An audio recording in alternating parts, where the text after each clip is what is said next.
Beaucoup de cette invitation.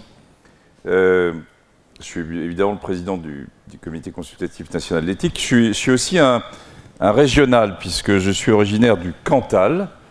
Et c'est un département qui est très cher à mon cœur. Et nous étions d'ailleurs avec l'un d'entre vous, la semaine dernière, un samedi, sous un soleil de plomb, dans un merveilleux petit village qui s'appelle Brageac, qui est au bout du bout de la grande région Auvergne-Rhône-Alpes, à la limite de la région Aquitaine, pour la reconduction et des journées éthiques de Brageac, après 25 ans d'interruption.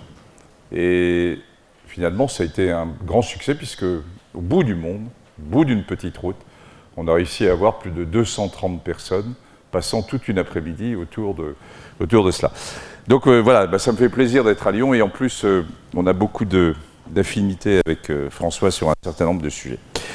Alors, je voulais essayer de voir avec vous, commencer à tirer des conclusions finalement autour de ce qui s'est passé sur la révision de la loi bioéthique 2018-19 et probablement 20, puisqu'on aura la fin de cette loi probablement dans le premier trimestre 2020, on sait maintenant ce qu'il y a dedans. Bien sûr, il va y avoir une série de discussions parlementaires et au Sénat, mais on commence à avoir le fil continu de comment on démarre un débat avec les États généraux, comment ensuite un certain nombre d'instances prennent des positions, et ensuite comment se construit la loi, et comment est-ce qu'il y a une sorte de continuum ou pas entre finalement le débat démocratique et puis la construction d'une loi. Et je pense que c'est un enjeu assez intéressant de s'intéresser à comment ça s'est passé. Alors, le CCNE avait pris une position, vous savez qu'on a une position spéciale en France sur la révision de la loi bioéthique qui a lieu tous les 7 ans, c'est une position française où il y a une loi consacrée à la bioéthique. Ce qui n'est pas le cas dans la plupart des autres pays, où il peut y avoir des lois ou des décisions juridiques, législatives, au fil de l'eau, par exemple, sur un programme sur la génomique ou un programme sur les neurosciences ou l'intelligence artificielle. En France, il y a une loi qui est consacrée à ça, qui n'est pas un bout d'une loi santé, mais qui est vraiment quelque chose de dédié, avec une réflexion autour de la bioéthique.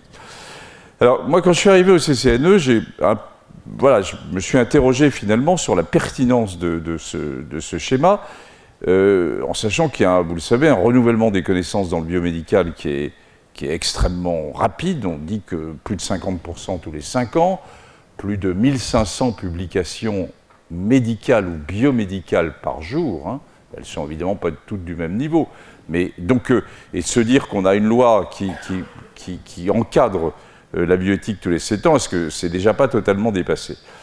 Et maintenant, je suis assez persuadé que le mérite d'avoir une loi dédiée est d'abord de mettre autour de la table les différents acteurs à un temps donné, et on voit bien c'est ce qui s'est passé, je vais vous le raconter, et ça continue à le faire.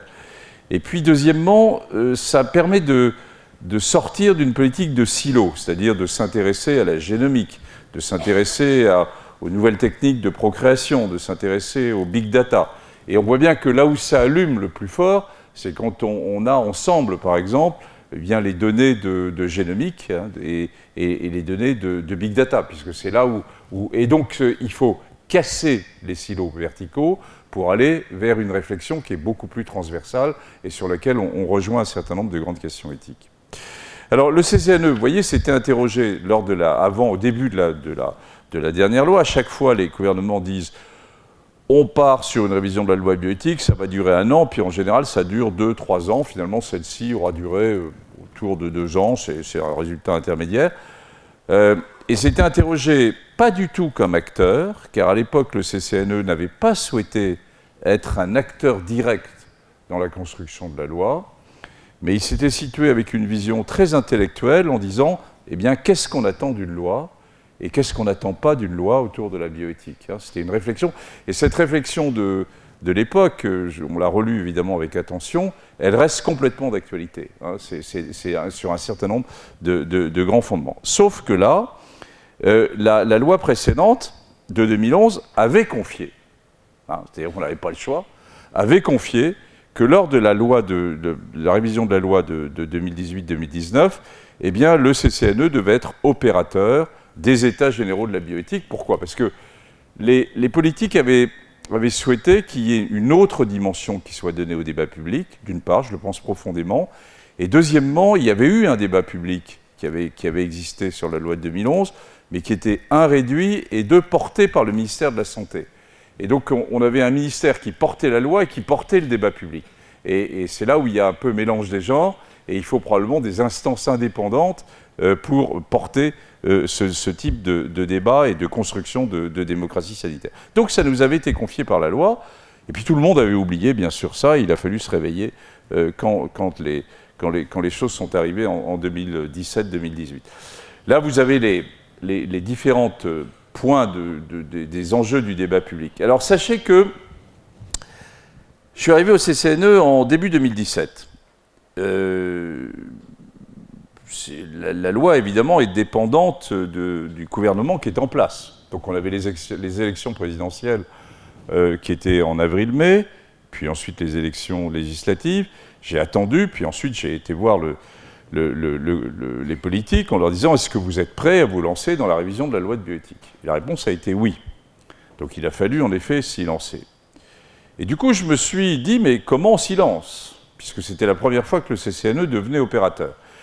Et je suis allé voir l'agence du débat public. On a une agence en France qui construit les grands débats publics, par exemple sur où vont les déchets nucléaires, où passe le TGV, enfin ce type de grands débats, et qui m'a donné un refus poli, mais en disant non, c'est trop spécialisé, ça ne nous intéresse pas de mener ce type de débat public. Je vous rappelle que c'est ce qui s'est passé aussi récemment pour le grand débat public plus politique qui s'est passé. Bon.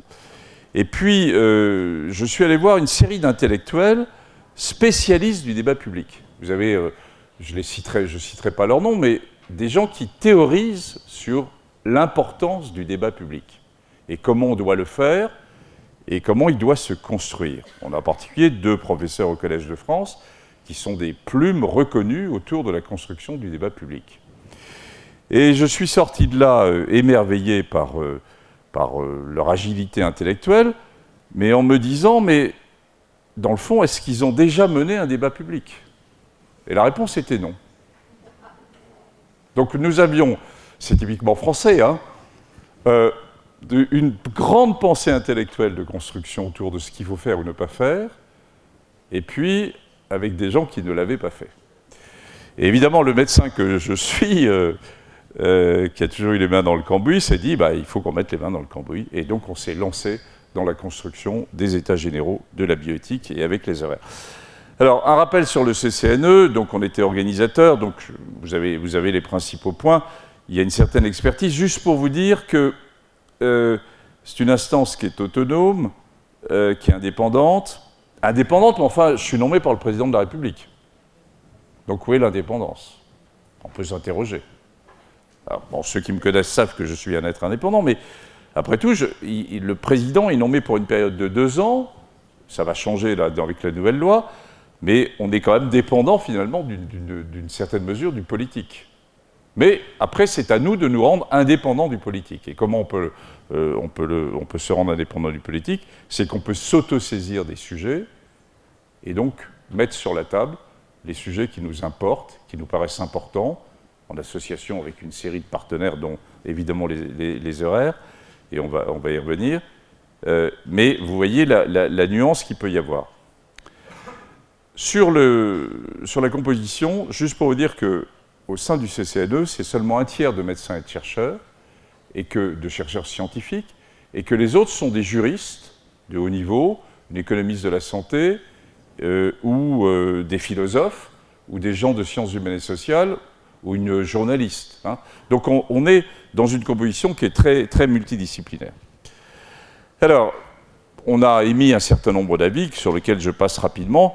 Vous voyez qu'on est à l'avis 130, avec à la fois, en s'intéressant à des sujets, comment la science pose-t-elle un certain nombre de questions, et est-ce que toute avancée scientifique est bonne à prendre, et quelles sont finalement la distinction entre avancée scientifique et progrès scientifique, et finalement pour savoir dans quel monde on veut aller, on veut se situer, et puis une société qui bouge, et dont on doit aussi tenir compte. La France d'aujourd'hui n'est pas la France d'il y a une quarantaine d'années.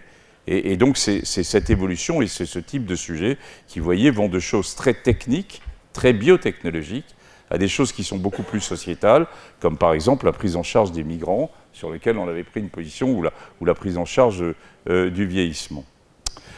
Alors, revenons à la loi et finalement au mécanisme, comment on peut imaginer, à partir de cette expérience, construire finalement une structure de démocratie sanitaire et comment il peut y avoir une démocratie participative par rapport à la démocratie législative plus classique. 2 temps dans la révision de la loi bioéthique, un temps avec des états généraux sur la gauche, mené par le CCNE avec les horaires, une série d'autres instances, un avis du Conseil d'État, un avis de l'OPEX, une commission parlementaire, mais ça on était déjà presque dans le domaine du politique. Ensuite, une proposition de loi. Alors, vous voyez que le débat public a eu lieu en 2018, que la loi devait être déposée dans le dernier trimestre 2018, et puis, pof patatras, les gilets jaunes, et tout a été décalé en termes de calendrier. Et donc, la loi vient d'être déposée fin juillet. On est dans le débat parlementaire, on est en plein dedans, avec une commission ad hoc qui est en train de discuter la proposition de loi. Ça sera débuté, la discussion au Parlement aura lieu à partir de fin septembre. Il y aura ensuite une navette, un passage au Sénat, puis un retour vers l'Assemblée nationale, et finalement une loi qui sera votée probablement en février-mars 2020. Donc vous voyez, le départ a eu lieu en janvier 2018, et on va aboutir à une loi de bioéthique révisée 2 ans et quelques mois après le début. C'est en gros ça le schéma. Donc avec une partie de démocratie participative et une partie de démocratie classique, législative.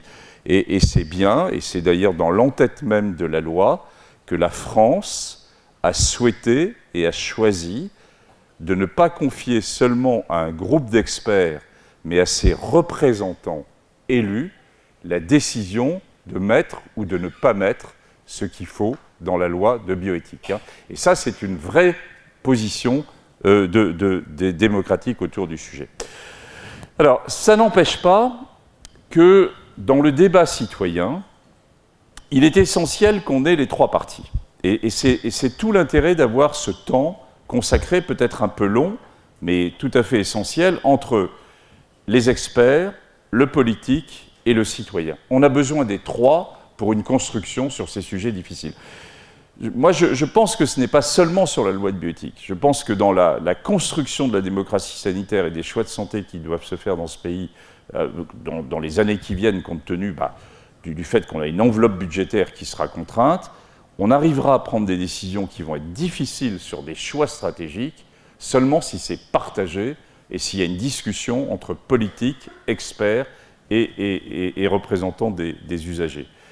Alors, ça existe déjà, il y a des représentants des usagers, vous les avez bien sûr dans les horaires, ça existe au sein de certains CHU, mais enfin on a quand même beaucoup de retard encore sur ce mécanisme de construction, et on est plus en termes de représentants des usagers sur des places qui leur sont maintenant acquises, mais pas sur un pouvoir décisionnel dans la gouvernance de nos nouvelles grandes structures de santé. Les acteurs, donc je passe rapidement, il y avait le CCNE, on avait mis un médiateur, il y avait un comité citoyen qui avait été nommé pour associer aux États généraux, donc composé d'un certain nombre de personnes, choisies un peu au hasard, 22 personnes, se retrouvant un matin de samedi de janvier pour discuter de ces problèmes, ne se connaissant pas, et sur lequel on a eu une excellente dynamique autour de ça. Et puis, bien sûr, les horaires. Alors, je le dis, le débat public et les états généraux de la bioéthique tels qu'ils se sont produits en 2018 n'auraient pas pu avoir lieu s'il n'y avait pas eu les horaires. On a eu différents outils, je vais y revenir, mais les débats en région ont eu lieu grâce aux horaires. Et véritablement, il y avait très peu de relations au cours des dernières années entre le CCNE et les horaires, et je pense que là, on s'est donné, avec un respect mutuel, à la fois des horaires vis-à-vis du CCNE et dans l'autre sens, on s'est donné un socle de construction mutuelle qui dépasse très largement les états généraux de la bioéthique et qui va nous servir là pour les années qui viennent. Et il y a une construction commune qui s'est faite. Ça vous a donné, je dirais, une vision d'espace de discussion avec la société civile plus importante que globalement vous ne l'aviez jusqu'à maintenant, encore que certains l'avaient déjà. Et puis inversement, ça a permis aussi au CCNE de s'ouvrir sur cette société civile, alors qu'il était quand même fondamentalement une structure de sachants. Et donc, je ne répète pas ce que vous êtes, ça a été très bien dit tout à l'heure.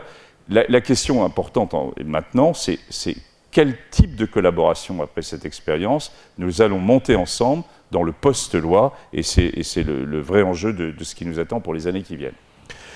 Alors, le périmètre des États généraux, il a été fixé par le CCNE, indépendamment de toute pression politique, et on a souhaité deux choses. Premièrement, reparler de procréation, alors même que ce n'était pas issu des biotechnologies, parce que, voilà, mener le débat public sans être autour de la procréation, il y avait un côté complètement, je veux dire, off et en dehors du sujet. C'était la même chose pour la fin de vie, bien que ça ne relève pas de la loi de bioéthique. Et puis, dans l'autre sens, rajouter de nouveaux sujets, et en particulier sur le numérique et santé, l'intelligence artificielle et santé, et sur santé-environnement, qui est un sujet essentiel pour l'avenir, qui a été un relatif échec dans la discussion autour à la fois des auditions et des débats, parce que voilà, les communautés qui s'occupent de l'environnement, qu'il s'agisse des experts ou des ONG, sont dans leur truc autour de l'environnement. Je le reconnais déjà beaucoup de travail. Et la liaison avec les professionnels de santé est quelque chose de beaucoup plus complexe et qui dépasse très largement le réchauffement climatique et le fait qu'on a un certain nombre de virus ou de bactéries qui apparaissent dans le sud de la France. C'est beaucoup plus large. C'est les conséquences, finalement, d'un certain nombre de dispositions humaines sur les enjeux de l'environnement en général. Donc ça, on l'avait mis à l'agenda. La réponse a été, je dirais, pas à la hauteur du rendez-vous, mais justement, on va rebâtir autour de ça, et c'est un des sujets sur lesquels on va avoir des groupes de travail sur l'avenir. Alors, la consultation, elle s'est faite à la fois avec un site web, des événements en région portés par les horaires, une série d'auditions, vous les avez, et les comités citoyens. Je ne reviens pas là-dessus, vous avez très bien suivi ce qui s'est passé, ça a été rappelé par François tout à l'heure au niveau de votre horaire. Juste sur les auditions, je voudrais vous indiquer que si on compte les auditions réalisées par le CCNE, les auditions réalisées par l'OPEX, les auditions réalisées par la première commission parlementaire et autour de Jean-Louis Touraine, les auditions qui sont en train d'être réalisées par la commission spéciale pour la première discussion autour de la loi de bioéthique, on va être à plus de 500 auditions. 500 auditions. Si on compte 2 heures à peu près par audition, vous voyez qu'on est à plus de 40 jours en continu d'audition. Alors, une audition, ça veut dire entendre, ça veut pas dire forcément, c'est écouter, ça ne veut pas dire forcément entendre. Hein, et c'est évidemment les critiques qui peuvent être faites. Mais en termes de... Je veux dire, les Français sont en permanence en train de se tirer une balle dans le pied. Hein, et en train de dire ce qu'on fait n'est pas bien, etc. Moi, je m'oppose totalement à cette attitude. Et je dis qu'on est quand même un pays qui est capable de poser sur la table, sur des sujets difficiles, de passer du temps, hein, et de passer du temps à haut niveau, sur des sujets complexes, avec une audition des meilleurs spécialistes, qui finit par imbiber le politique, hein, qui est en général, en dehors de quelques spécialistes, très peu au courant de ces sujets, et qui finit par imbiber les décideurs. Hein. Donc c'est à la fois, c'est très important, et puis vous verrez qu'il y a aussi les limites, y compris dans les systèmes d'audition. Alors, autant je vous ai dit que le triangle était nécessaire entre experts, société civile, politique, autant il y a des sujets où l'expertise, moi je suis un expert, hein, dans mon domaine d'infectieux, je suis un expert, et je le revendique profondément. Et il y a un certain nombre de sujets où il faut de l'expertise. Et donc, on a, au niveau du CCNE, eu une série de rencontres où on se rendait compte que le débat public n'était pas suffisant, et en mettant une série de rencontres avec des spécialistes, par exemple, sur la recherche sur l'embryon, sur les neurosciences, sur la génomique, et en particulier la génomique en population générale. Et puis, on a créé un groupe de travail spécifique avec une production d'un premier document sur le numérique et santé, hein, qui est un document assez fondateur dans l'histoire de numérique et santé. Donc, ça n'empêche pas, je dirais, cette approche citoyenne, une approche qui relève plus de l'expertise sur certains sujets. Alors après, on a eu un vrai débat au sein du comité sur fallait-il qu'on livre un certain nombre de recommandations. Certains disant c'est pas du tout notre rôle, on nous a indiqué un rôle neutre d'organisation des états généraux, et d'autres, dont j'étais, disant écoutez, on a une loi, si on ne se mouille pas un tout petit peu pour indiquer aux décideurs politiques ce qu'on a appelé une sorte de table d'orientation des enjeux qui peuvent se poser, ce qui n'est pas forcément prendre tel ou tel type de décision, eh bien, on passe à côté de quelque chose.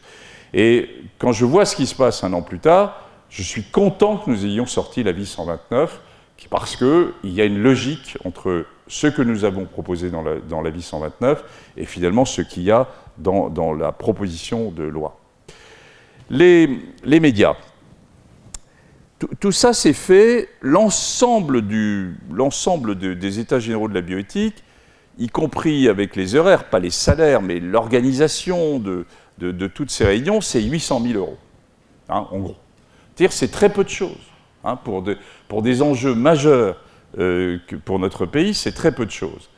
Ce qui, par exemple, n'a pas permis de faire des spots télévisés, hein, n'a pas permis d'acheter des pages dans les journaux. Et inversement, la presse a énormément suivi, en particulier sur les sujets de procréation, bien sûr, et sur les sujets autour de l'ouverture de l'AMP sur les femmes seules et les couples de femmes, mais aussi sur les autres sujets.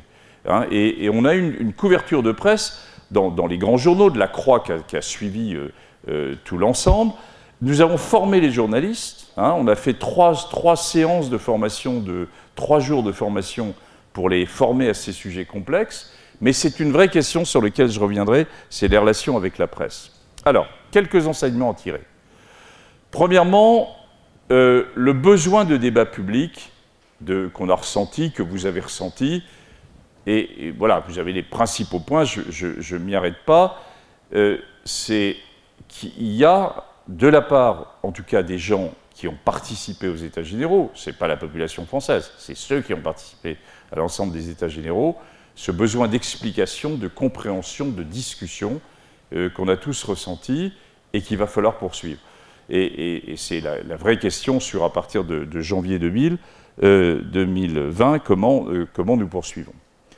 Le deuxième élément fort, c'est qu'on avait choisi 9 sujets, vous l'avez vu, et il y a un 10e sujet qui s'est imposé, c'est la place du citoyen dans le système de soins. Bon. Pour un médecin, ce n'est pas très étonnant, mais c'est sorti avec une force très importante. On verra tout à l'heure que c'est sorti dans le grand débat aussi, dans le grand débat national, qui n'avait rien à voir avec les politiques, mais dans le grand débat porté par l'ensemble du gouvernement à la suite des événements des Gilets jaunes, ce point de la place du citoyen dans le système de soins est sorti de façon très forte. Alors avec toute une série de questions et avec aussi du questionnement, c'est-à-dire est-ce qu'on peut continuer à faire confiance complètement à nos équipes médicales et à nos chercheurs ? Est-ce que les liens d'intérêt ne deviennent pas des choses qui doivent être questionnées ? Est-ce que, voilà, il y a donc une vraie responsabilité qui nous a été interrogée dans le cadre de ces États généraux et dont on doit tenir compte. Le troisième point, c'est des principes éthiques, des grands principes éthiques qui nous animent et qui animent les horaires, qui ont été rappelés et partagés, et on évoque l'idée d'une éthique à la française. Parce que le même type d'enquête, au même moment, réalisée en particulier dans le monde anglo-saxon, aurait probablement beaucoup plus poussé la notion d'individuel par rapport à une vision plus collective. Et vous voyez qu'il y a une série parce qu'ils sont associés finalement à notre système de soins, à notre système de redistribution, mais aussi avec un certain nombre de grandes valeurs qui ont été rappelées. Et ça, c'est plutôt un élément positif qu'on doit retenir. Alors, en vision d'avenir sur quelques points. Premièrement, le fait que le CCNE souhaitait, dans son avis 129, passer à une loi de bioéthique tous les 5 ans et non pas tous les 7 ans. Hein. 7 ans nous paraît un peu loin. Deuxièmement, que la discussion sur la bioéthique mérite plus que quelques mois de discussion avant une loi, et c'est quelque chose qu'on souhaite construire avec les horaires sur une discussion plus en continu, et telle qu'on va le faire pendant les années précédant la loi. C'est d'ailleurs une des propositions, et sur le nouveau rôle du CCNE en partenariat avec les horaires, qui est un article de la loi tel qu'il est proposé actuellement. Hein. Donc cette vision qu'on avait a été bien transmise dans la proposition de loi. Le rôle de surveillance et d'alerte sur un certain nombre de sujets, en partenariat avec vous également, et aussi un des points, c'est plus de recherche sur les grands sujets. Ce qui est frappant, c'est que sur des grands sujets de type autour de la procréation, que deviennent les enfants de la PMA, quel que soit finalement le modèle qui est retenu, qu'est-ce qu'on sait sur la fin de vie en France, eh bien, on a très peu de choses en termes de recherche en sciences humaines et sociales ou en termes de recherche épidémiologique ou de santé publique. Quand on entend, par exemple, autour du suivi des enfants nés de l'AMP, les quelques données qu'on a sur les développements psychosocial, intellectuel, psychologique, sont des données américaines sur des séries relativement courtes, et on n'a aucune donnée lourde française. Et donc, dans une audition que j'ai eue vis-à-vis des députés, je leur ai dit, si on part vers une ouverture, mettez-vous aussi dans une évaluation programmatique d'une décision politique. Hein. C'est quelque chose dont on n'a absolument pas l'habitude en France. Ils ont beaucoup plus l'habitude dans le milieu anglo-saxon, dans les pays du nord de l'Europe.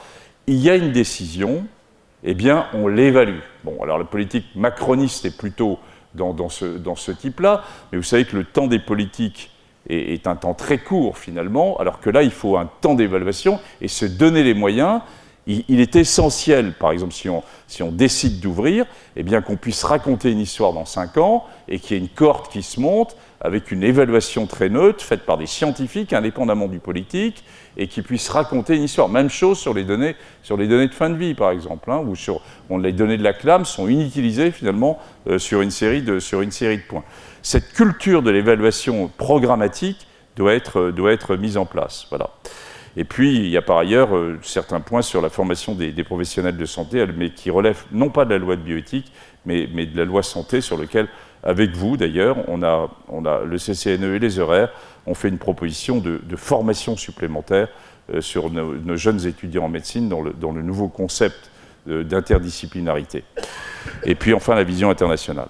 Alors, je passe sur la recherche. Un des points qui nous a bien sûr intéressés et qui interpelle tout le monde, c'est pourquoi y a-t-il de telles différences sur certains sujets, en particulier certains sujets sociétaux, mais pas que, entre la France et certains pays européens comme la Belgique, l'Espagne, avec on peut comprendre que la philosophie anglo-saxonne qui est autour de l'individu et de l'autonomie qui prime puisse expliquer un certain nombre de différences. On peut comprendre que la Chine soit évidemment très différente aussi vis-à-vis de sa vision de bioéthique, mais pourquoi y a-t-il de telles différences sur un socle européen ? Et donc on a fait intervenir un certain nombre de présidents de comités d'éthique étrangers en les interrogeant à la fois sur le processus, comment ils voyaient la relation entre la construction du débat public dans leur pays et de ce qui pouvait être réalisé en France, et puis ensuite sur un certain nombre de sujets.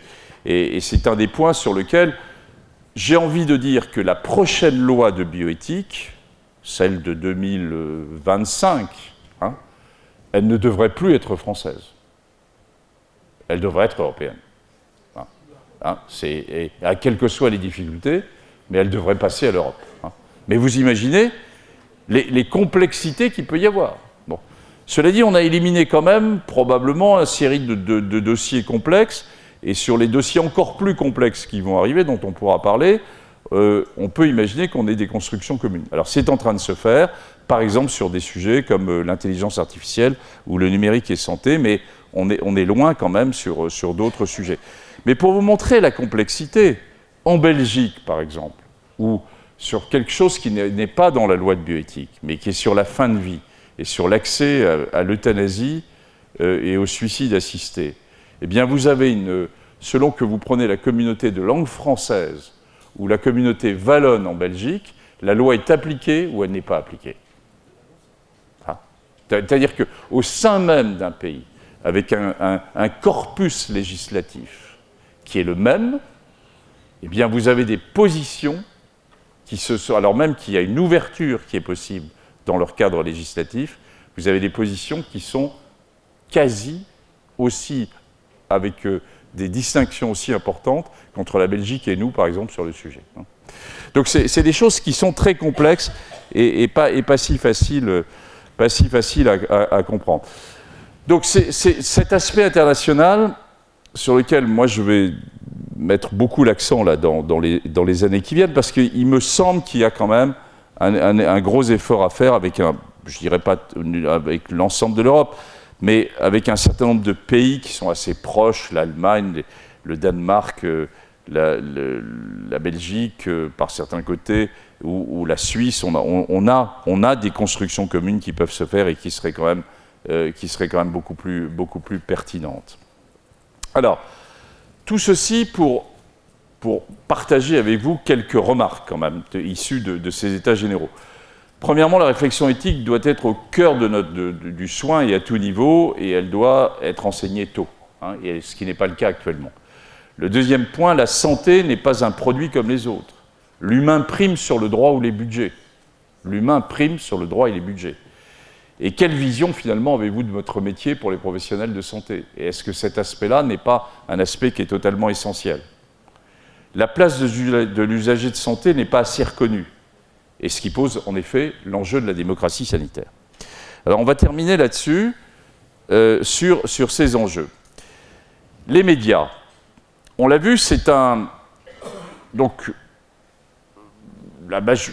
on n'a pas pu financer, je dirais, de spots télévisés ou de spots radio ou sur les états généraux de la bioéthique. Et puis il y a eu un suivi des médias classiques relativement important, et des médias sociaux, alors, très importants, mais très déviés sur certains sujets, et qu'on ne maîtrise pas. Donc il y a à la fois on a besoin d'eux, il y a souvent une méconnaissance de la part des jeunes journalistes des enjeux, ils vont directement à ce qui peut être... médiatique au sens avec une vision très politicienne du terme, d'où toute la discussion sur les enjeux de la procréation. Et inversement, il faut prendre le temps de les former, ce qu'on a en partie fait, mais pas suffisamment. Et donc, on a décidé de s'engager au sein du CCNE sur une formation plus globale en continu vis-à-vis de l'ensemble de ces sujets. Et je pense qu'au niveau des horaires, c'est un des points aussi que vous devez faire avec les grands médias régionaux. On l'a fait avec certains. C'est compliqué, ça reste pas une priorité en dehors des états généraux de la bioéthique ou du passage de la loi, et pourtant, c'est une étape indispensable. Cette vision du débat en santé, du débat démocratique autour de la bioéthique, mais de façon plus large, du débat de démocratie sanitaire, il existe au niveau international. L'OMS, avec son nouveau directeur, et directement sous son égide, a créé un groupe de travail dont je fais partie, qui est sur les enjeux, finalement, de la participation démocratique sur les enjeux de santé.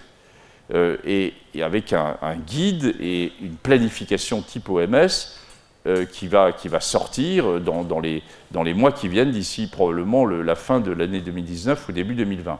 L'Europe aussi, à Strasbourg, avec le Conseil de l'Europe, a eu une réunion ad hoc au mois de juin sur le même sujet, et il y a encore un autre groupe au niveau international qui va travailler sur le sujet. Il faut savoir qu'il y a une cellule éthique au niveau de l'OMS, il est essentiel que les Français y soient présents, et en particulier il y a un groupe autour des nouveaux outils de la génomique, et on vient là également de placer 2 Français sur les aspects, à la fois sur l'OMS, autour des big data et du numérique et santé, parce que c'est des enjeux qui sont particulièrement importants et la voix de la France doit pouvoir également s'engager. Donc ça veut dire que le travail de réflexion autour de cette construction de démocratie participative n'est pas seulement français, mais ce qui a été réalisé en France est très regardé. Alors, comme vous le savez, après ces états généraux de la bioéthique, il y a eu un autre grand débat. Suite aux Gilets jaunes, avec le grand débat national. Construit de façon complètement différente, c'est un débat très construit par le politique, pas par une instance indépendante, etc. Vous avez vu que l'Agence du débat public avait finalement refusé de s'engager là-dedans. Donc des modalités qui sont complètement différentes. Pourquoi je vous montre cette slide? Parce qu'il y a quand même eu, ça veut dire que les Français adorent le débat quand même, hein, par certains côtés. C'est une caractéristique de notre mode de fonctionnement. Et ce qui est sorti, je vous l'indiquais tout à l'heure, c'est le fait que, alors que ça ne faisait pas partie des grandes questions posées, eh bien, la place du citoyen dans le système de soins, quel système de soins nous souhaitons, comment on le construit, comment se construit la gouvernance, est sortie de façon extrêmement forte autour de ce grand débat national, avec une série de grandes questions qui restent sur la table et qui se rapprochaient très, très fort de ce qui s'était passé. Alors maintenant, la loi a été présentée par le gouvernement le 25 ou le 26 juillet lors du Conseil des ministres. La question posée, c'est finalement tout ça pourquoi? Parce qu'on peut imaginer qu'il y a un débat sociétal, des avis d'experts, des avis d'instances juridiques comme le Conseil d'État, et puis une loi qui ne correspond pas forcément à ce qui a été entendu, écouté et produit, soit par les citoyens, soit par les experts eux-mêmes. Ce n'est pas le cas. Ce n'est pas le cas de cette loi. Je ne suis pas là pour la défendre, hein, mais c'est un constat. Cette loi, après une phase de plusieurs lois qui étaient des lois d'interdiction, hein, portées on interdit, on interdit, on interdit, cette loi est une loi plutôt d'ouverture et de confiance. Et rejoint, je dirais, à plus de 90% les propositions qui étaient dans l'avis 129 du CCNE, et qui n'était pas seulement la production du CCNE, mais qui était la pensée du CCNE, de ce qui avait été repris par les horaires et de ce qu'on avait entendu dans le grand débat public. Donc il y a finalement une certaine logique entre la partie de démocratie participative et ce qui peut se passer ou ne pas se passer, parce qu'il nous manque encore l'étape des amendements par les députés et par les sénateurs, et ça peut être très important, mais il y a une certaine continuité, et on retient qu'un certain nombre de priorités qui avaient été définies, eh bien, se retrouvent dans les dispositions de la loi. Elles sont donc, c'est pas un continuum, il y a un certain nombre de choses qui n'ont pas été retenues, mais elles sont relativement proches. Alors, voilà, je pense que le fait d'avoir... Soit on peut dire que tout était joué d'avance et le politique savait très bien où il allait. C'est une première possibilité. Hein. Certains le diront sur certains sujets. Moi, je suis pour l'avoir vécu de l'intérieur, hein, et à la fois du CCNE, mais dans la relation avec le politique, je peux vous dire que rien n'était joué d'avance. Hein, et que sur un certain nombre de sujets, indépendamment de la procréation, hein, mais par exemple sur les sujets sur l'ouverture sur certains aspects de recherche sur l'embryon, l'ouverture sur l'accès aux origines, eh bien, il y a un certain nombre de points, c'est parce qu'il y a une réflexion construite, faite, avec une vision qui a pris le temps, hein, qui a pris du temps, et qu'on a abouti finalement à un certain nombre de positions autour de cette loi. Puis il y a des choses sur lesquelles je ne me retrouve pas dans la loi. Hein. Par exemple, dans cette loi, on reste, à mes yeux, avec une réflexion inachevée, un peu frileuse, sur une interdiction de l'utilisation des tests, des nouveaux tests de séquençage génomique en population générale, alors même qu'on sait que voilà, ça va se généraliser compte tenu des coûts et des avancées technologiques en la matière, et que le CCNE avait recommandé de l'encadrer dans un circuit médical, et que la loi telle qu'elle est actuellement interdit, continue d'interdire, alors que vous le savez qu'il y a des pubs sur BFM Télé, qu'on peut se faire séquencer à partir d'un bout de salive sur Internet, et que ça va de plus en plus se faire.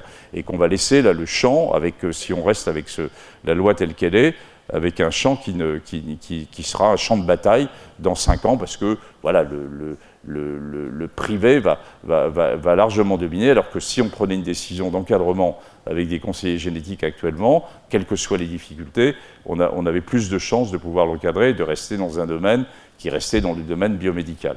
Donc tout n'est pas parfait, mais globalement, il y a une certaine forme de continuité entre le débat public et ce qui est proposé. Alors par contre, là, ce que je ne maîtrise pas du tout, c'est les amendements.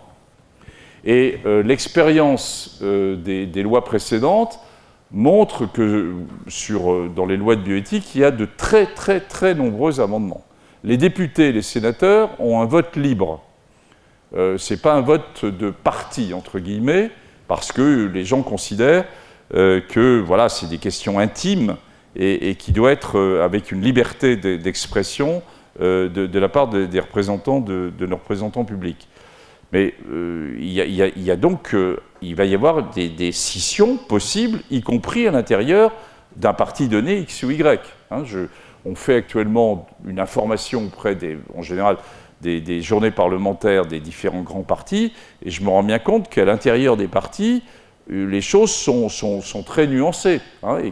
Et d'ailleurs, vous le verrez au niveau des horaires, c'est le moment de vous manifester par rapport à vos représentants publics, et en particulier les députés, et de discuter avec eux sur ces sujets, de montrer la complexité de ces sujets.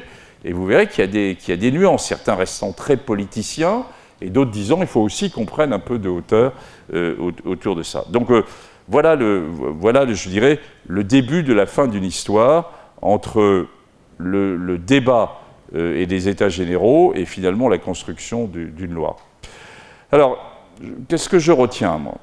Je retiens d'abord que c'est quand même très lourd. Je retiens aussi que ça permet de prendre le temps d'essayer de construire le triangle que j'évoquais tout à l'heure entre experts, politiques et citoyens. Et ça m'apparaît totalement essentiel parce que, indépendamment de la bioéthique, sur les choix sanitaires, eh bien, nous allons entrer dans des années plus complexes encore que nous avons vécues. Vous avez tous conscience des coûts faramineux qui sont en train d'arriver sur un certain nombre de nouveaux médicaments, d'innovations thérapeutiques majeures, mais aussi dans les dispositifs de santé, mais aussi dans les dispositifs non médicaux, mais aussi dans les dispositifs diagnostiques qui sont assez mal contrôlés finalement par les aspects législatifs. Et qui va faire le choix ? Est-ce qu'on va toujours aller vers l'innovation, comme on l'a fait en France jusqu'à maintenant, en disant on doit pouvoir bénéficier toujours de l'innovation, ou est-ce qu'on va au contraire faire des choix de mettre plus de personnel aux urgences, plus de personnel pour les patients les plus âgés et dans les EHPAD, et qui fait le choix ? Et comment se fait le choix ? Alors, on peut dire à la française, non, on ne fait pas de choix, on a droit à tout, et puis on sait qu'il va y avoir une enveloppe budgétaire qui va être complexe. Et donc, comment se construit ce débat de démocratie sanitaire ? Alors, il y a différents schémas. C'en est un, c'est-à-dire qu'on pourrait switcher de l'ensemble de la construction qui s'est faite. Et je pense qu'en région, au niveau des horaires, vous êtes à un nœud clé, parce que les réponses, évidemment, il y a des réponses qui sont de type national, mais il y a beaucoup de réponses qui sont de type régional. Bon, et on pourrait prendre quelque chose d'assez proche pour construire, aider à construire ces éléments de démocratie sanitaire. Puis il y a d'autres choix. Par exemple, un pays comme la Thaïlande a quasiment une troisième chambre, à côté du Sénat et de la Chambre des députés, qui est une chambre de santé, entre guillemets, de choix de santé, et ils se réunissent une fois par an, fin décembre, je vais y aller cette année, là, où pendant 3 jours, ils préparent, en mettant sur la table une série de questions. Il y a les politiques, il y a les financiers, il y a les représentants associatifs, il y a les représentants des patients, et ils sortent de là en ayant décidé un certain nombre de décisions pour les 2 années qui viennent, l'année N+1 et l'année N+2, et ils construisent finalement une série de décisions de stratégie de santé comme telle. Ça c'est intéressant, et ceux qui connaissent le pays, il y a une évolution du niveau de santé en Thaïlande qui est assez extraordinaire par rapport à certains pays d'Asie du Sud-Est. Bon, le Japon est en train de s'interroger sur la mise en place d'états généraux autour de la bioéthique et d'aspects de démocratie sanitaire. Je suis invité fin septembre, début octobre, à aller présenter finalement notre expérience parce qu'ils s'interrogent sur le modèle qu'ils pourraient mettre en place autour de ça. Donc ça veut dire qu'on est actuellement, pour un certain nombre de pays, à niveau relativement élevé, on est bien d'accord, hein, parce que les pays à ressources limitées ont d'autres enjeux. Mais on est à un tournant, je dirais, de la mise en place de ça. Et donc toute expérience, entre guillemets, telle que l'expérience française, même si elle a des côtés qui ne sont pas parfaits, loin de là, mais est intéressante à partager avec nos voisins. Donc voilà, je remercie l'ensemble du Comité consultatif national d'éthique, je remercie beaucoup aussi les EURER, et je terminerai avec 2 points. Eh bien, d'abord, continuons le combat, et continuons la réflexion avec vous, et construisons à partir de l'année 2020 sur la poursuite du débat en bioéthique en région et avec nos concitoyens, et pas seulement dans les mois qui vont précéder la prochaine loi. Ça, c'est un point essentiel, et vous avez compris pourquoi. Et le deuxième élément, vous en avez tous conscience, mais on le répète quand même, c'est que ces aspects législatifs sont importants, mais on a besoin d'un cadre, c'est nécessaire. Mais à contrario, la bioéthique ne s'arrête pas à la loi de bioéthique, hein. Et bien sûr, la réflexion se poursuit. Je trouve qu'il y a une très belle citation de Paul Ricoeur qui est que la souffrance est intime et que la santé est publique. Je vous remercie.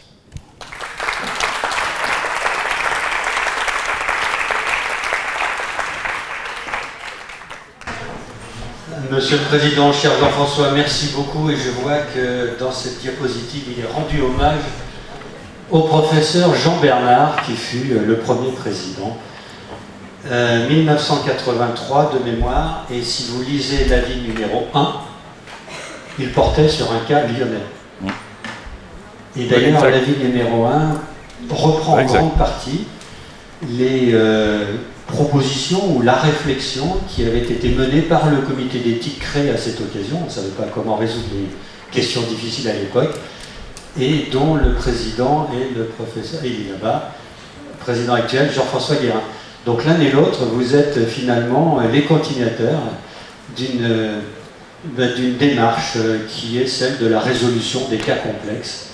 Il n'y a pas de réponse toute faite, il n'y a que de réponse au cas par cas, ici et maintenant, et c'est d'une exigence folle, comme je disais tout à l'heure. J'avais l'impression, Jean-François, que tu faisais l'impression d'un colporteur. Moi qui ai grandi dans les montagnes, vous savez, le colporteur, c'est cet homme qui quittait sa famille à l'automne, franchissait le col, allait développer quelque affaire et revenait avec le fruit de son travail ou de ses ventes. Et quand il rentrait, sa femme ne le reconnaissait plus. Parce qu'il avait vécu des expériences, un cheminement, et à la maison, les choses n'avaient pas beaucoup bougé. Et les femmes disaient, en voyant revenir les colporteurs, elles disaient l'homme qui revient n'est plus le même que celui qui est parti. Eh bien, je dois dire que nous, en région, nous ne sommes plus les mêmes. Cette expérience nous a marqués. Le fait de travailler ces questions profondes, d'y réfléchir, d'écouter les différents arguments, et je dois vous dire que ce fut tendu, hein, je faisais allusion tout à l'heure, mais l'espace éthique que j'ai l'honneur de diriger est mentionné auprès du président de l'université parce que des groupes considéraient qu'il ne fallait pas donner la parole à d'autres, et également devant le tribunal administratif de Lyon parce que d'autres groupes, ceux à qui on avait donné la parole, considéraient qu'il ne fallait pas donner la parole à d'autres. Vous voyez, et nous sommes juste au milieu, ce qui est d'ailleurs un gage, d'une certaine façon, d'une position équilibrée qui est reconnue comme telle jusqu'à maintenant. L'important, c'est de s'écouter, c'est de comprendre d'où nous venons, et vous avez vu que ce processus est lourd, il n'est pas très coûteux, j'ai compris, je ne connaissais pas le chiffre. Il est lourd, il est indispensable, me semble-t-il, et la construction est riche. Je pense que nous pouvons tous, nous ne sommes que quelques-uns parmi les 4000 participants, mais être fiers d'avoir apporté notre pierre à l'édifice. Il est vraisemblable qu'aucun d'entre nous ne trouvera ce qu'il aurait souhaité entièrement dans cette loi.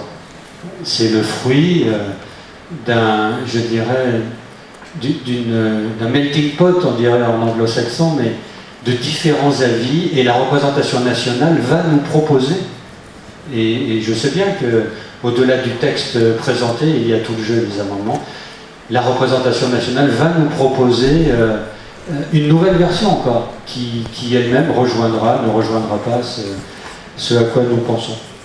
Ce que sera la loi, j'ai bien retenu qu'on ne le sait pas encore. La santé est un secteur non marchand, je crois qu'il en est même de l'éducation, et pourtant, ce n'est pas le cas partout dans le monde.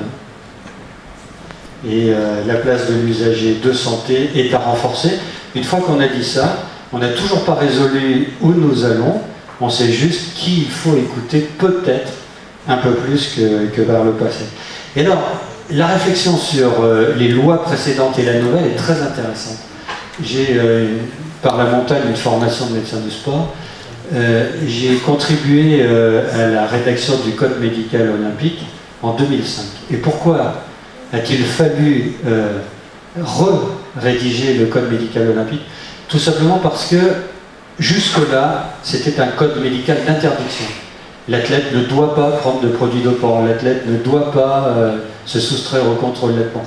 Et lorsque fut venu le temps de rédiger un code antidopage, qui a d'ailleurs donné naissance à l'Agence mondiale antidopage, et pour nous, l'Agence française de lutte contre le dopage, et que ce code antidopage a été rédigé, eh bien, il ne restait plus rien dans le code médical olympique. Et en 2005, eh bien, on a rédigé un code positif. Et je comprends bien que 15 ans plus tard, pour ce qui concerne les lois de bioéthique, nous allons rédiger des lois positives. C'est vraisemblablement un grand changement, Jean-François, si je n'avais pas réalisé à ce point. Mais vous voyez que nous ne sommes pas les seuls. Passer d'un régime d'interdiction à un régime de recommandation ou de confiance, c'est un nouveau grand défi que je n'ai peut-être pas mesuré. En tout cas, est venu le temps des questions. Ne vous privez pas, ne vous privez pas. Vous avez en plus ici d'anciens étudiants qui viennent de soutenir, de nouveaux étudiants qui commenceront demain matin à 8h30. Jean-François, vous êtes le trait d'union entre nous, donc ça nous fait très plaisir et c'est un grand honneur. Est-ce que quelqu'un accepterait de faire circuler les micros? Pour cette première question. Je peux faire ça. Non, mais parce que comme c'est enregistré, oui, une précision, si vous voulez vous présenter, c'est important. Tout est enregistré, tout sera sur les sites. Les travaux de qualité, les conférences, elles le sont toujours. Vous trouvez tout en ligne. Merci. Donc, Jean-Étienne Bazin, co-responsable de l'espace éthique sur la région Auvergne. Et je voulais vous demander, Monsieur Delfrécy, quelle est selon vous la place future, puisque ça n'a pas été utilisé, de deux outils démocratiques dont on parle beaucoup, on a beaucoup parlé avec les Gilets jaunes, le référendum et les jurys citoyens, dans le domaine de la bioéthique. Alors, sur le jury citoyen, c'est une des vraies discussions qu'on avait eues, c'est-à-dire fallait-il se lancer dans les jurys citoyens. Les jurys citoyens, c'est on sélectionne sur une thématique donnée un jury, donc citoyen, qui n'est en général pas tout à fait au hasard non plus. C'est comment se sélectionnent ces jurys, parce qu'on n'est pas tout à fait non plus dans le jury d'assises. C'est sélectionné à partir de listes qu'ont les grands organismes de sondage, de personnes qui, pour des raisons diverses, souhaitent participer à des aventures ou à des questions sociétales, et ensuite, ils tirent au sort et ils font un panachage de représentation de hommes, femmes, Paris, province, etc. Il ne s'agit pas totalement de jury au hasard. Parce que j'ai mis pas mal de temps à le comprendre en me disant, mais est-ce qu'on part vraiment sur un jury citoyen complet? Mais c'est quand même très fort. Et puis on les met donc sur une thématique donnée, on leur présente de façon aussi neutre que possible les enjeux de cette thématique, ils écoutent une série d'experts, ce qui s'est passé pour notre comité citoyen d'ailleurs, sur ça, et ensuite ils sortent de là d'une série de recommandations, et c'est considéré comme le nec plus ultra finalement d'une vision citoyenne. Alors, on avait hésité à le faire, et puis d'abord, on était dans un délai qui était assez contraint. Je n'ai pas insisté là-dessus, mais on démarrait début 2018 et finalement, là, on nous avait demandé de répondre, de redonner notre copie à l'été 2018. Donc on avait 6 mois pour organiser l'ensemble, et avec vous. Hein, les premiers contacts avec les horaires, ils datent de septembre 2017, hein, je m'en souviens parfaitement. Donc c'était très, très, très rapide. Et on a choisi, nous, d'avoir finalement un comité citoyen qui ressemble à un jury citoyen, mais qui n'en a pas l'extrême rigueur. Certains nous ont dit d'ailleurs, vous avez monté avec un comité citoyen et pas avec le jury. Donc je suis, voilà, moi je ne suis pas bloqué, hein, avec un peu plus de temps, probablement, il y a de l'intérêt au jury citoyen. C'est ce qui avait été monté lors de la loi de bioéthique précédente, et qui ne s'était pas très bien passé. Hein, déjà d'ailleurs sur les sujets de procréation, hein, et qui ne s'était pas très bien passé. Et donc, je m'étais dit, voilà, il faut qu'on trouve un autre modèle. Enfin, vous avez bien compris, dans les outils pour tenter d'approcher une vision citoyenne, entre le web, les auditions, les débats, le comité citoyen ou le jury citoyen, il n'y a aucun outil qui est bon. Hein. Tous ces outils, ils ont leurs limites. Hein. Et c'est la conjonction de ces outils qui permet de tenter d'approcher une vision aussi neutre que possible. Mais chacun de ces outils a ses limites. Hein. On peut les prendre les uns après les autres. Voilà. Alors, ensuite, sur la deuxième question, pourquoi pas sur l'équivalent d'une sorte de référendum autour de tel ou tel sujet. Là, ça demande vraiment qu'on y réfléchisse tous ensemble. Ils le font en Suisse, sur certains sujets, mais avec une culture dans un pays de dimension qui a été rappelé tout à l'heure. Hein, on est à une dimension d'une région française et pas de l'ensemble. Et avec une culture qui est habituée à ce type de référendum citoyen. Voilà. Il y a une autre question pour le futur, c'est la place du nouveau CESE, vous savez, cette structure du Conseil économique et social qui doit évoluer et qui est censée aussi porter un débat citoyen sur des sujets en général. Moi, j'attends un peu de voir jusqu'où va la réforme. Si on reste avec une vision autour de la bioéthique ou du débat de démocratie sanitaire, parce qu'il y a quand même des enjeux qui sont spécifiques à ça, ou si on s'élargira en utilisant d'autres outils. Par contre, l'agence du débat public, je veux dire, ne m'avait pas vraiment répondu, n'a pas répondu non plus sur le grand débat, et je ne suis pas sûr qu'elle ait un grand avenir. Voilà. Oui. Bonsoir à tous, vous m'entendez? Oui. Guy Foresta, avocat, je voulais vous remercier, Monsieur le Président Delfrécy, d'être venu nous avoir fait cette belle fresque sur l'historique et le positionnement de la loi. Moi, j'avais une question bien précise, si vous voulez, sur votre avis 129 dont vous avez parlé, et en matière d'AMP, parce que je l'ai lu, et si j'ai bien compris, en fait, vous êtes trouvé face à ce dilemme, à cette balance entre la souffrance de femmes qui ont un désir d'enfant, de femmes seules, de couples de femmes, et de l'autre côté, l'intérêt de l'enfant. Et vous aviez un choix, là je dirais c'était M. Chapuis, vous parliez des compromissions, mais là je dirais c'était un peu noir ou blanc, c'est-à-dire ou bien on laisse le statu quo de la loi actuelle, ou bien vous préconisez l'ouverture, c'est ce que vous avez fait.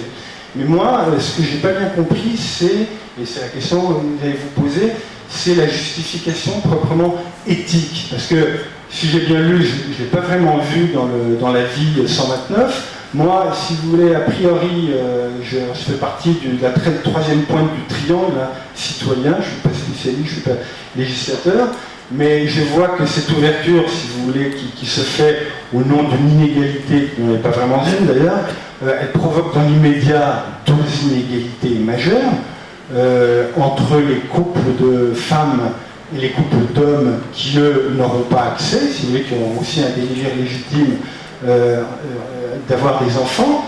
Et comme vous mettez des barrières très strictes sur la GPA à cause de la non-marchandisation du corps humain, dont pourtant, si j'ai bien compris, vous me direz, mais enfin, vous reconnaissez quand même que dans la PMA, la marchandisation du corps humain, compte tenu de la pénurie de gamètes, il y a quand même un vrai problème. Donc première inégalité. Et puis deuxièmement, et c'est là-dessus que je voudrais vous poser vraiment la question, c'est l'égalité entre les enfants qui ont un père, si vous voulez, et des enfants qui, délibérément, sont privés par la loi d'avoir un père. Alors moi, il me semble que, si vous voulez, donc vous avez dû faire un choix, il me semble que les critères éthiques, je crois que le premier critère éthique au niveau d'une loi sociétale dans ce domaine, c'est quand même la protection du plus faible, du plus vulnérable. D'ailleurs, c'est ce que rappelait il n'y a pas longtemps le député Touraine. Et là, incontestablement, je pense que le plus faible, c'est certainement l'enfant par rapport à l'adulte.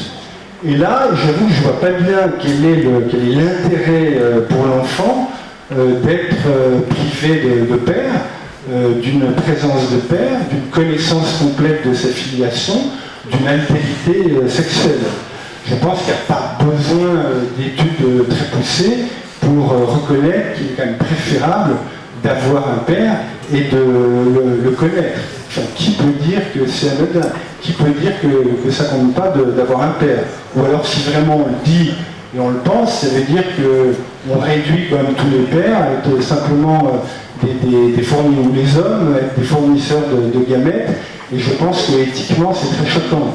Alors certes, bien sûr, un enfant peut tout à fait s'adapter, il a une plasticité, et puis il y a des enfants après tout qui sont nés orphelins, qui sont élevés à l'assistance publique et qui Je vais vous répondre pour qu'on laisse peut-être d'autres questions aussi. Alors j'en termine simplement, donc sur ces critères éthiques, protection du plus faible, puis d'autre part, et j'en termine, si vous voulez, sur l'intérêt général, parce qu'une loi c'est quand même pour l'intérêt général.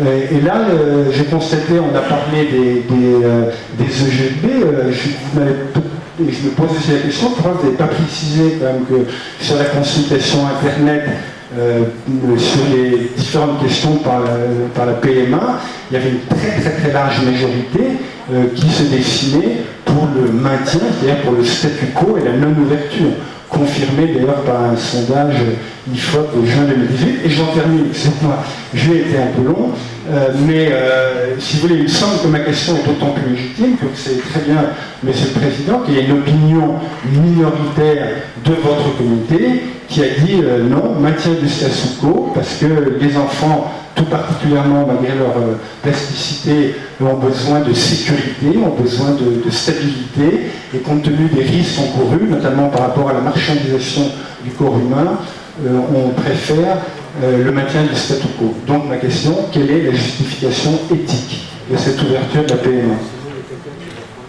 Ah, il y a quelqu'un qui veut prendre la parole. Derrière, j'ai vu qu'il y a un bras qui s'est levé. C'est sur le même sujet? Oui, non, mais simplement, je voulais un petit peu apporter la contradiction. On peut parfaitement vivre sans père. J'ai eu 69 ans, ma mère a eu 4 enfants. Elle était née en 1918. Elle a eu 4 enfants sans père. On s'en est toujours tous très bien portés. Je ne dis pas que c'est une finalité. Je crois que peut-être des enfants ont besoin d'un père, mais pour moi, et je pense pour d'autres, ce n'est pas une finalité. D'autres points de vue sur... Alors, on va pas reprendre le débat, donc, mais peut-être pour vous redonner les éléments. J'ai évoqué l'avis 129, qui était un avis très général et qui reprenait cet aspect sur la procréation. Mais puisque vous connaissez bien le sujet et vous le connaissez, vous savez que le CCNE, avant les États généraux de la bioéthique, avait émis un avis spécifique sur les nouveaux aspects de la procréation, indépendamment des États généraux. Avis sur lequel il avait travaillé pendant plus de 3 ans et demi, et qui reflète la complexité du sujet. Avis sur lequel il y avait en effet une majorité des membres du CCNE pour, finalement, après une série d'arguments sur lesquels je pourrais revenir, pour aller vers une ouverture, mais il y avait en effet une minorité au sein du CCNE qui pensait qu'il fallait surtout rester dans le statu quo. Et finalement, le CCNE est le reflet, dans une certaine mesure, bien que ça soit des sachants, mais un reflet de la complexité de la société actuelle. Donc on voit bien que sur ce sujet, il n'y a pas totalement de consensus. Alors, pour répondre à votre question, on l'a les arguments, en fait, ont été les suivants, c'est-à-dire, au nom de quel principe éthique pourrait-on refuser ce type de demande? Et à partir du moment où on a une série d'éléments qui suggèrent que dans une société française qui a évolué, eh bien, il y a d'une part une demande, et deuxièmement, où on a une série d'éléments, et je l'ai souligné tout à l'heure, limités, et surtout venant du milieu anglo-saxon, suggérant qu'il n'y a pas de signal d'alerte sur l'évolution psychologique de ces enfants, ce qui est quand même un point très important. Hein. Et donc c'était ça finalement. Mais si vous êtes très honnête avec vous-même, vous lirez les arguments qui étaient pour, les arguments qui étaient contre, les éléments de point de butée sur lesquels nous avons insisté, et finalement une décision partagée, commune, totale au niveau du 129, en dehors de 2 personnes sur les 39 membres du CCNE plus moi, eh bien, indiquant que finalement, dans le contexte actuel de 2009, il nous paraissait légitime d'aller vers une ouverture de l'AMP sur les couples de femmes et les femmes seules. Et après, je ne reprends pas le débat, parce qu'on ne va pas reprendre ce débat, c'est maintenant une proposition dans la loi, et ça sera à l'Assemblée et à l'ensemble de nos députés et de nos sénateurs de décider ce qu'ils souhaitent faire. Alors, juste sur procréation, je voudrais vous indiquer que ce débat sur l'ouverture de l'AMP et les couples de femmes et les femmes seules, mais aussi qui touche sur les origines, pose le problème de la filiation. Et pose donc les problèmes, puisque vous avez dit que vous étiez avocat et juriste, pose le problème de, finalement, le nouveau concept de filiation, hein, et qui est abordé dans la loi, et qui n'est pas si simple. Les plus grands juristes de ce pays ont travaillé sur le sujet pendant plusieurs mois pour arriver à quelque chose d'un peu construit. Et je conçois, en effet, que ça soit une vraie interrogation. Je me place en tant que scientifique, où j'ai, en tant que président du CCNE, à anticiper les grandes questions qui vont se poser pour les années qui viennent dans le domaine de la bioéthique. Et moins dans le domaine sociétal, mais plus des conséquences des avancées de la science. Et on a un groupe qui s'appelle Procréation, qui va réfléchir à l'ensemble des questions qui vont se poser, mais entre autres une des questions, c'est on a maintenant la possibilité d'avoir des gamètes artificiels, on a la possibilité d'avoir une différenciation de certaines cellules souches vers une épaule, vers un genou, vers une rétine, et c'est une médecine régénérative de demain et c'est merveilleux, mais aussi on a une possibilité d'aller avec des cellules souches vers une différenciation, de leur dire tu vas te différencier vers un spermatozoïde ou vers un ovocyte. Et ensuite, donc on a de façon théorique la possibilité, et c'est là où les lignes rouges vont commencer à s'installer, de construire un embryon à partir finalement d'un spermatozoïde ou d'un ovocyte sans qu'il y ait eu un quelconque rapport sexuel. Et donc, c'est encore du domaine de la théorie, pas tant que ça, et c'est des choses qui vont se poser à nous tous sur des questions de bioéthique médicale dans les années qui viennent. C'est juste pour vous indiquer. Et bien sûr, il y a une ligne rouge actuelle où il n'est pas question de refaire ce type d'embryon, il n'est pas question de réinjecter ces embryons, il n'est pas question de mettre ces embryons dans un projet parental. On a une série de lignes rouges qui sont très fortes et que je partage. Mais c'est pour vous indiquer que la discussion autour de ce qui est l'ouverture de l'AMP sur les couples de femmes et les femmes seules nous paraîtra dans 4 ou 5 ans, je ne dirais pas comme un événement mineur, c'est un événement important, hein, je ne dis pas que c'est un événement mineur, mais comme un événement qui doit être relativisé par rapport à ce qui nous attend associé à des innovations technologiques et sur lesquelles on aura vraiment à tous de nouveau s'interroger.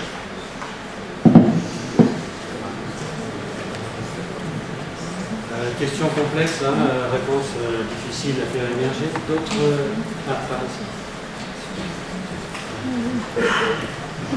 Oui, bonsoir, Lionel Vallée, je suis chirurgien d'hospiciste de Lyon et je m'occupe de transplantation et d'urologie essentiellement. Donc j'avais une question pour d'abord savoir si j'avais bien compris. Vous plaidez un petit peu pour une harmonisation européenne, est-ce que j'ai bien compris les choses?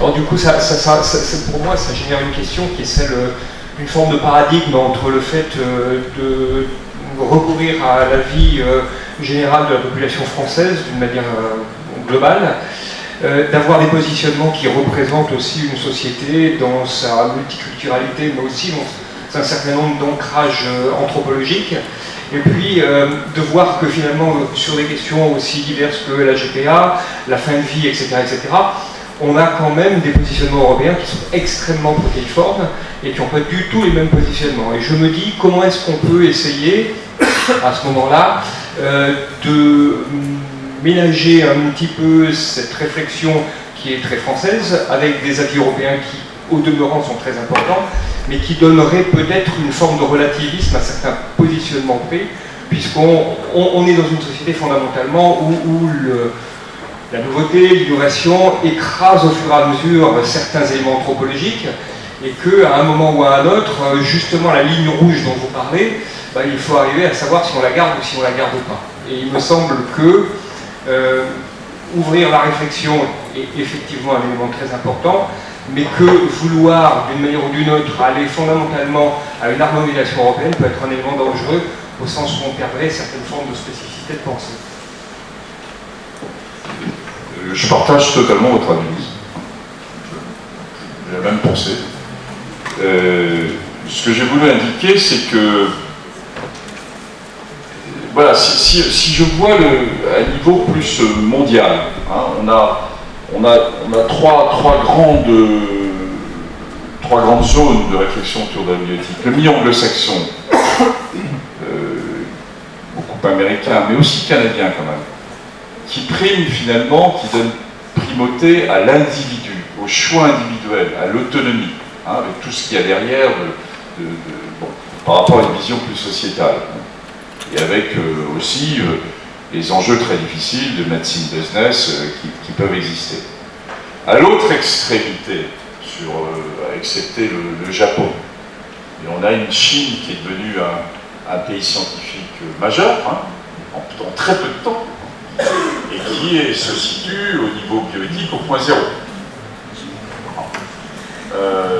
Mais qui va progresser, parce qu'il y a une classe moyenne qui est en train d'arriver, et qui va interpeller l'ensemble. Bon. Mais qui a une vision qui est à des années-lumière de la nôtre, avec une vision d'État. Et puis on a une vision, je dirais, européenne, sur laquelle on a quand même un certain nombre de choses en commun. Mais aussi avec des grosses différences. Bon. Donc ce que je voulais évoquer, c'est que sur un certain nombre de sujets, essayons de construire des partenariats ou des visions partagées, peut-être sur des sujets moins sociétaux.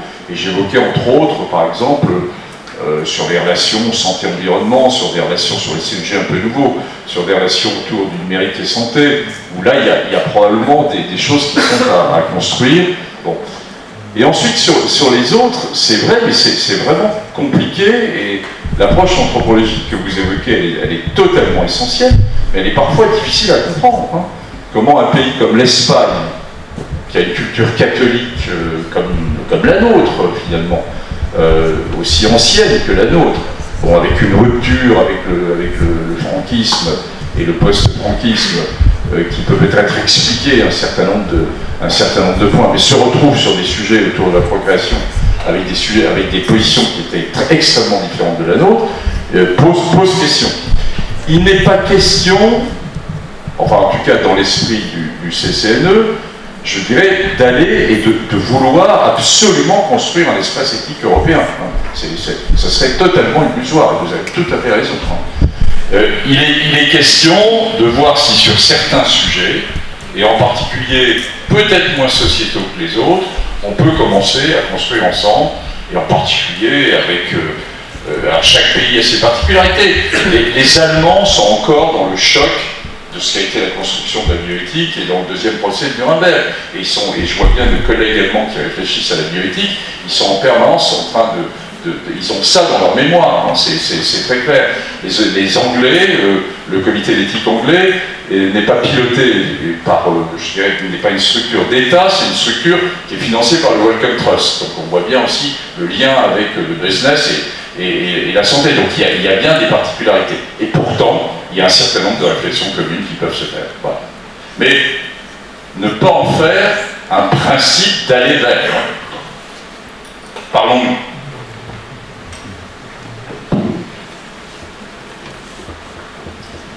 Bonjour, merci beaucoup. Pierre Simongeau, généticien, représentant de Grenoble, avec Sofia Kowalski ici présente. Une remarque et une question. La remarque concerne la filiation.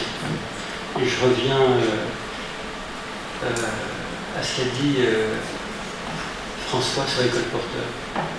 La filiation est une chose extraordinairement complexe.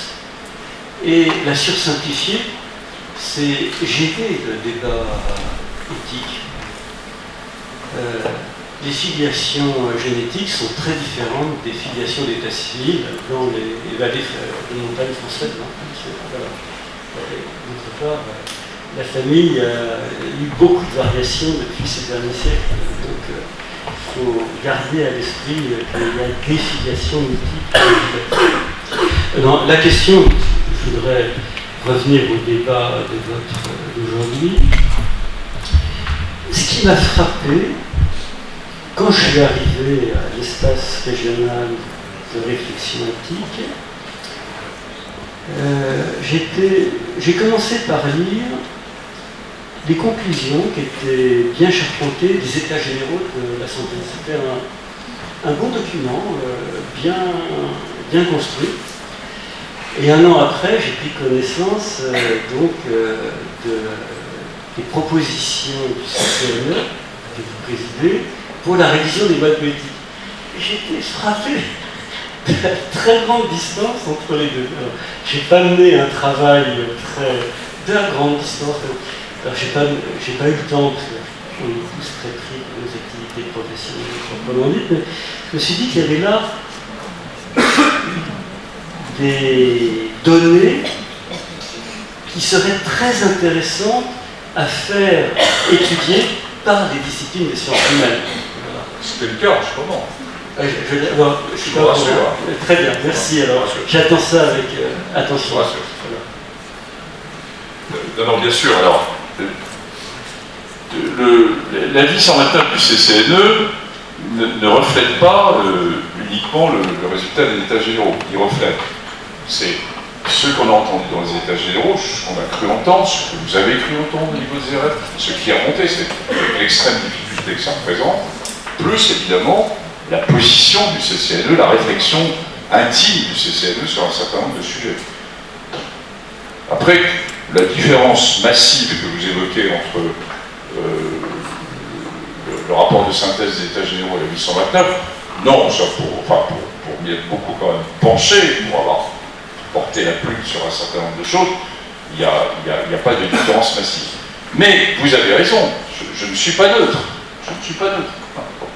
Et donc, il m'a paru essentiel qu'il y ait une étude extérieure et que des intellectuels totalement, je dirais, ayant un regard de réflexion sur ce qui s'est passé, s'emparent de l'ensemble des données. On leur a donné, et il y a 2 études en cours.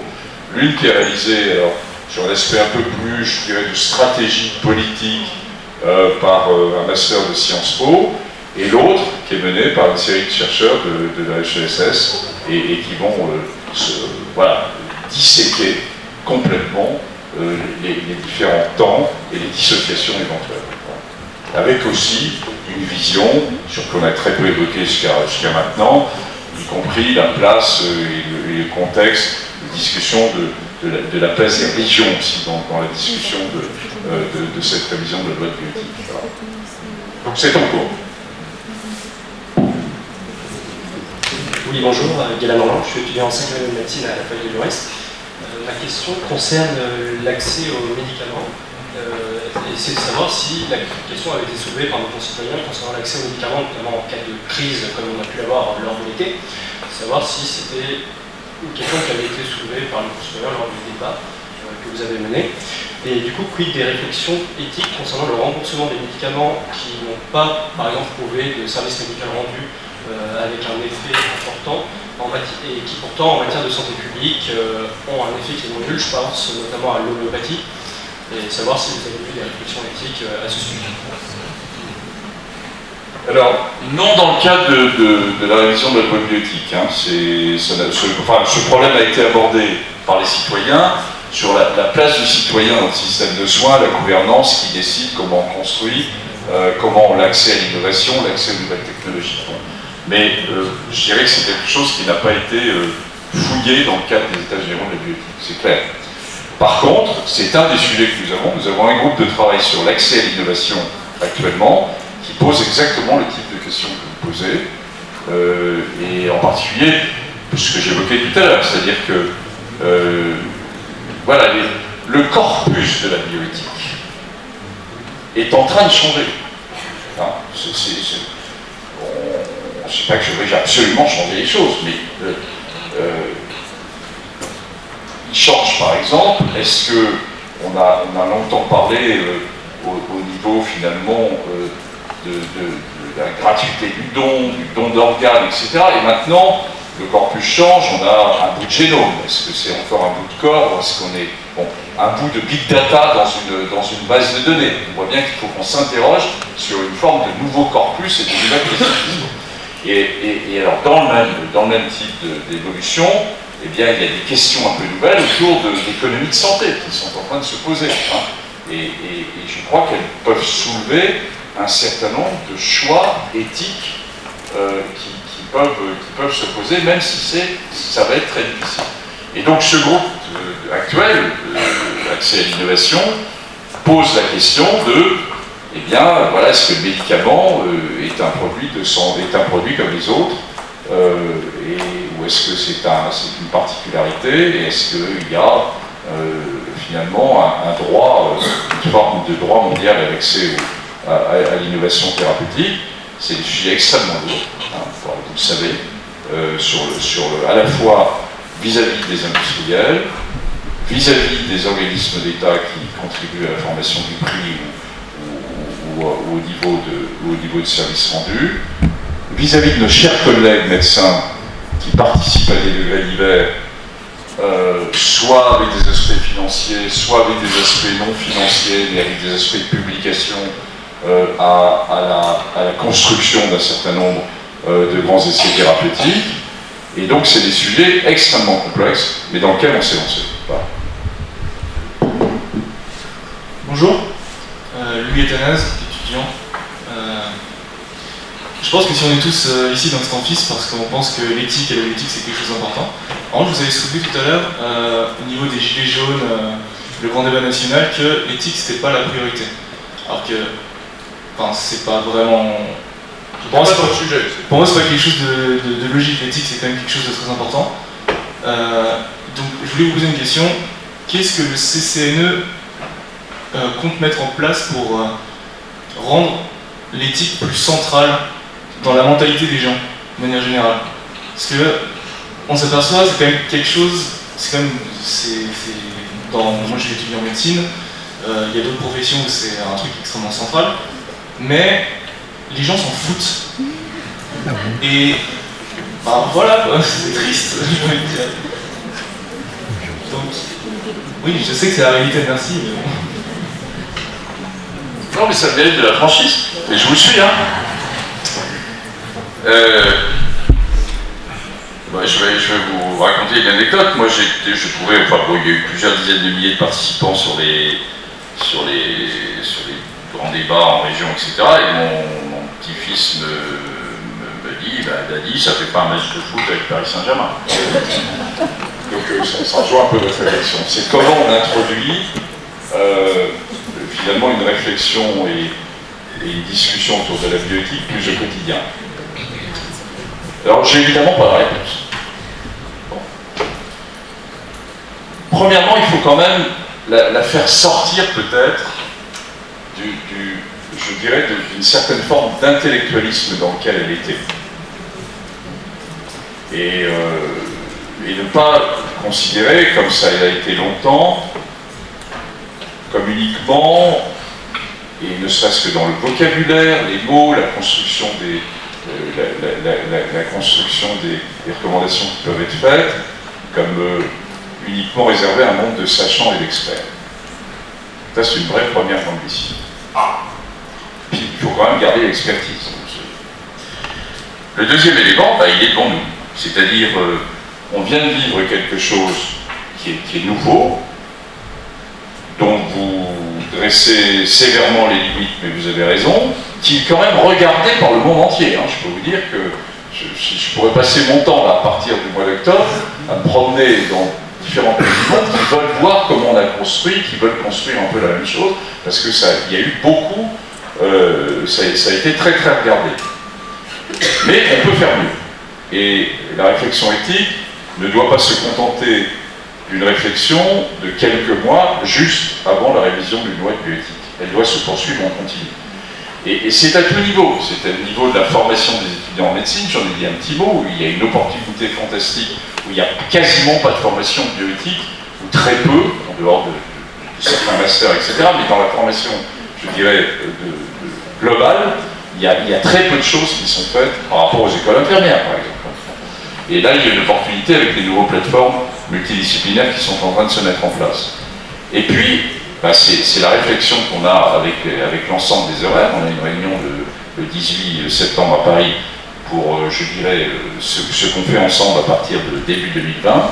C'est comment on poursuit ce débat autour de la bioéthique en France sur les 5 années qui viennent, indépendamment de la future loi. Et comment on met en place l'ensemble avec les différents partenaires. Alors on a quelques idées, parce que du coup, ça nous a donné des idées de nous lancer dans les états généraux. Il y a bien sûr les horaires, mais il y a aussi d'autres partenaires possibles. Il y a les grandes mutuelles, il y a des grandes structures qui sont demandeuses de réflexion et sur lesquelles on va construire quelque chose sur les années qui viennent. Voilà. Je vous ai en partie répondu et pas complètement. Après, l'enjeu, et l'enjeu déjà de cette loi de bioéthique, il va devenir de plus en plus, il va se poursuivre après cette loi, c'est finalement, est-ce que l'équilibre à trouver entre la vision individuelle et le respect de l'individu, des désirs individuels et de l'autonomie d'un chacun, et la capacité qu'on a à avoir une vision collective. Alors là, moi je suis extrêmement clair, chacun d'entre nous, moi le premier, j'ai eu des visions individuelles et des visions personnelles, dans ma carrière, dans ma vie, etc. Et puis, j'ai eu à certains moments donné, au contraire, une priorité de construction plus collective. Et je pense que ça nous arrive à chacun d'entre nous. C'est-à-dire que quand j'entends que la France et que les Français deviennent de plus en plus égoïstes sur eux-mêmes, etc., c'est à la fois peut-être un peu vrai, mais on voit des choses magnifiques qui sont en train de se construire en termes collectifs et avec de nouveaux modèles de construction collective. Eh bien, c'est ça qu'il faut qu'on engage autour de cette réflexion. Bonsoir monsieur, moi je suis étudiante en kiné. Voilà, pour rebondir un peu à cette remarque, je voulais d'abord vous dire que les jeunes sont un peu les oubliés de ce grand débat parce que je trouve que la jeunesse n'a pas beaucoup participé aux échanges et pourtant on est censé être de grands pros de l'informatique. On est beaucoup à constater que le site et les questions qui ont pu être mises en ligne pendant les échanges, le débat public, pendant les états généraux, le site n'était pas clair du tout.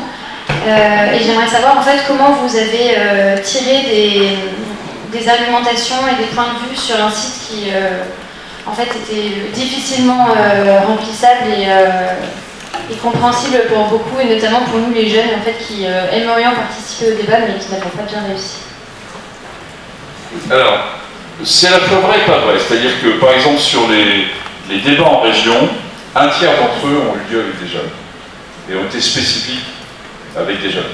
Je ne dirais pas l'ensemble des jeunes, mais des jeunes plutôt étudiants ou fin de scolarité de fin de secondaire. Donc un tiers. Et évidemment, on a fait 2 débats en 9-3 par exemple en région parisienne, parce que j'y tenais, parce que c'était un élément qui m'apparaissait important. Mais on voit bien les limites de construction de ça. Puis après, il y a un problème de temps, de moyens, etc. Sur le site, j'ai tout entendu. J'ai entendu ce que vous dites, j'ai entendu au contraire des gens me dire que c'était un site qui était très opérationnel et qui était relativement neutre, qui posait une série de questions et qui amenait une série d'informations. Au passage, d'ailleurs, c'est le même site qui a été utilisé pour le grand débat, pour le grand débat national. C'est le même processus parce qu'il avait déjà été utilisé. Et donc, voilà, je vois bien les limites, une fois de plus, je l'ai indiqué, de chacun des outils, et en particulier du site lui-même. Pour l'avoir utilisé, je dirais, à de novo comme ça, j'ai pas l'impression qu'il y avait un blocage particulier vis-à-vis des jeunes sur ce site. En tout cas, ce n'était pas notre intention. Bonsoir, Thomas Faguillot, je suis kinésithérapeute. J'ai entendu 2-3 choses et je pense que dans les grands enjeux, vous aviez parlé justement de triptyque avec justement la société civile, un grand terme qu'on entend beaucoup. Je rejoins un peu ce qu'a dit notre étudiant en médecine, notre étudiante en kinésithérapie. La crise des Gilets jaunes a montré aussi une grosse crise de la représentativité de chaque personne dans les décisions politiques, les avis éventuellement de commission nationale. Et ce qui est très compliqué, c'est qu'à partir du moment où on veut mettre la société civile dans des avis, c'est comment faire pour qu'elle se sente représentée. Par exemple, vous pouvez avoir un site qui est très bien fait, mais que certaines personnes vont trouver inaccessible, donc ne pas avoir pu exprimer leur point de vue et dire qu'ils n'ont pas pu le faire, ou au contraire, d'autres personnes qui savent très bien manipuler les sites pour les remplir de façon frauduleuse. Alors, dans les systèmes politiques, on entend parler de la Russie, mais moi, demain, pour 40 €, je peux faire un VPN chez moi et faire 150 réponses sur un site avec des noms différents, des pseudos. Comment faire pour que... voilà, je pense que un des enjeux, si vous mettez la société civile, effectivement, avant, il y avait une défiance parce que c'était les sachants qui disaient au bas de front que c'était comme ça, que c'était bien qu'il fallait faire. Maintenant, on veut mettre la société civile, mais vous l'avez vu, la société civile se dit oui, moi, on me demande mon avis, mais comment être sûr que cet avis fait partie, la réflexion, voilà. Mon avis est pris en compte avec tous les systèmes qui... C'est très compliqué, ça. Mais c'est pas parce que c'est compliqué qu'il faut pas le tenter. On est bien d'accord. Moi, je vais vous dire, je sors de... Je vous l'ai indiqué au départ, je suis médecin. J'étais immunologiste, assez fondamentaliste. Je suis parti aux États-Unis et je suis revenu des États-Unis en 83, juste au moment où démarrait le sida. Et ça a changé totalement ma vie. Ma vie à la fois professionnelle, mais aussi ma vision de la médecine et des patients. Parce qu'on s'est retrouvés pendant une série d'années où nous le savions bien et où on a construit avec les associations de patients et où j'ai appris à construire, à écouter, entre guillemets, parce que je n'étais plus un sachant. Donc j'ai appris avec eux. Et ils m'ont appris des choses, je leur ai appris des choses. Et ça m'a suivi ensuite sur l'ensemble de ma carrière, à la fois comme chef de service, mais aussi comme directeur de l'Agence nationale de recherche sur le sida et les hépatites, où j'ai mis à l'intérieur d'une agence de recherche, donc avec finalement là, c'est un monde de sachants, de compétition internationale, et néanmoins, c'était se dire, mais finalement, quel type de recherche on mène. Alors, il y a à la fois une recherche très libre et qui est dépendante des chercheurs, et puis il y a une recherche qui doit être finalement, qu'est-ce que réclame, qu'est-ce que souhaite la société civile et les patients en face, quelles sont leurs demandes. Et on les a mis dans le conseil d'administration, dans le conseil scientifique, et on a appris à construire ensemble. Donc je sais que c'est possible. Je sais que c'est possible à une petite échelle, comme je viens de vous l'indiquer, sur une pathologie qui a été une grosse pathologie, mais qui était relativement limitée, mais je pense que c'est possible à un niveau plus général. Et après, c'est compliqué à faire. Et donc ce que j'ai voulu vous indiquer, c'est l'expérience avec les côtés positifs et les côtés moins positifs de ce que nous avions là. Et puis là, on a une expérience. On n'est plus dans le théorique. Je suis pas professeur au Collège de France pour vous indiquer comment il faut faire. Moi, je vous dis ce qui a été fait. Et main dans le cambouis, ce qui a été fait et avec les limites de ce qui a pu être fait. Et je pense qu'il y a matière, avec un peu de temps, avec une construction sur cet aspect de démocratie participative dans le domaine de la santé, qui n'est pas possible dans tous les domaines, mais qui est possible dans le domaine de la santé. Pourquoi? Parce que la santé, ça intéresse tout le monde. Et on le voit bien, ça sort de l'ensemble des grands débats, et ça intéresse tout le monde. Et après, on va le construire par tâtonnement. Voilà.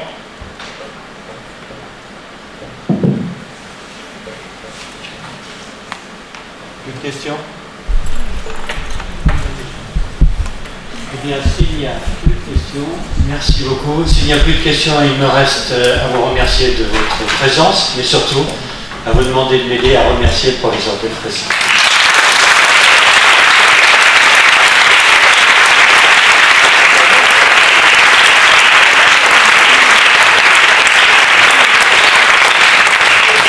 Merci beaucoup Jean-François. J'ai compris que nous nous retrouverions dans des débats finalement au long cours.